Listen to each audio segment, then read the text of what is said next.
Hey there, I'm Brandon, and this is the Dirt Church Devotional. Let me ask you a question.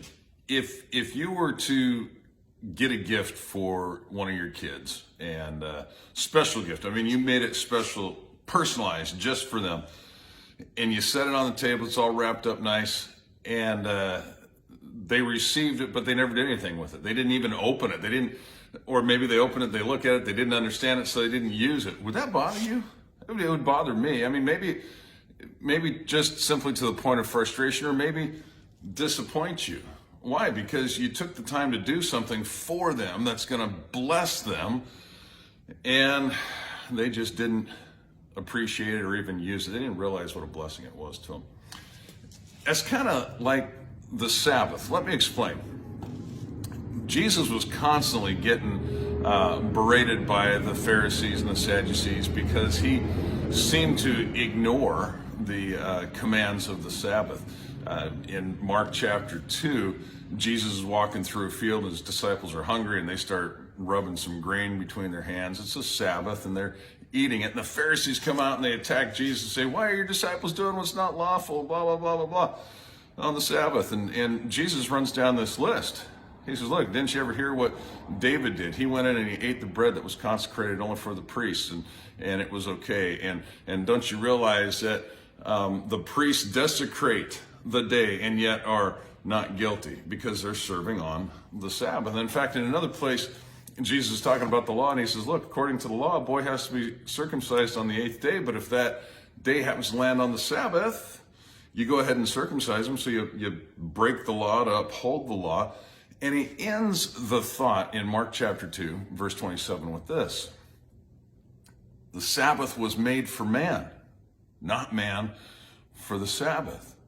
You were never intended to be enslaved by it, okay? But it was intended to be a blessing to you.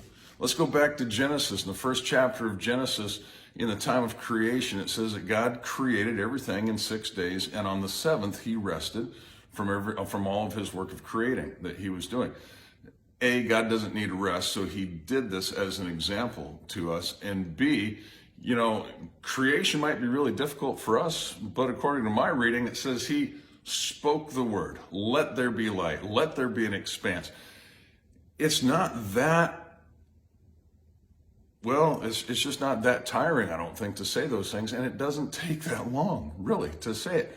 But after 6 days of that, and 1 day of actually getting his hands dirty with Adam, God took a rest. Why? To be an example that we need a rest.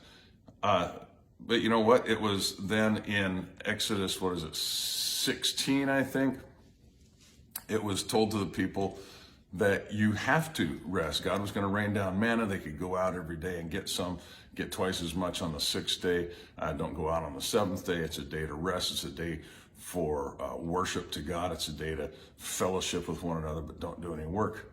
And it became a law. It became part of the law because we were so bad at just actually doing it. God doesn't give us commands to hurt us, but rather to bless us.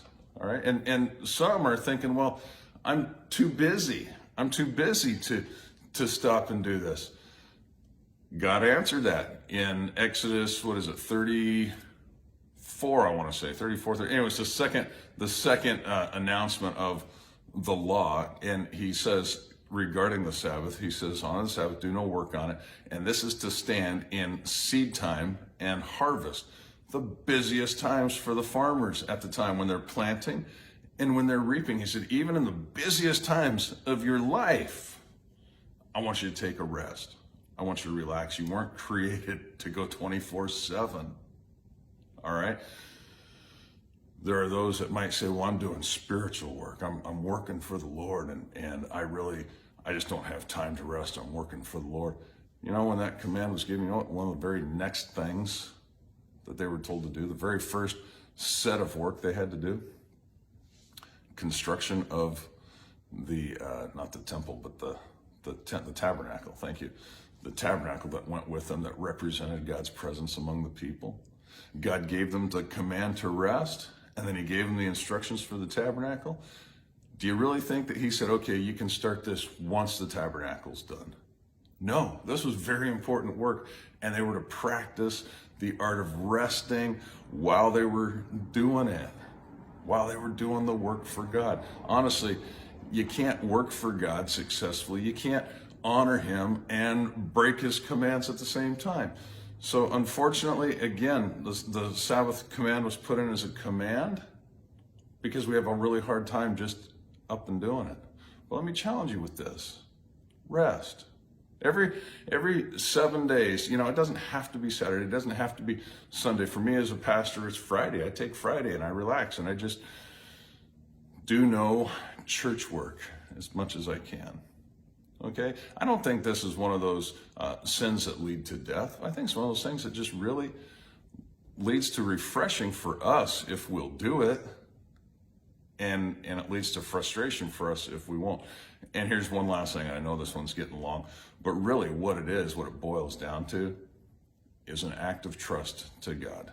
Do we trust that he is our provider, that he is going to provide if I'm not working 60, 80, 100 hours a week? Do we really trust that he's going to provide all that I need if I sit back and I rest and I relax? Chew on that for a bit. We'll talk to you next time.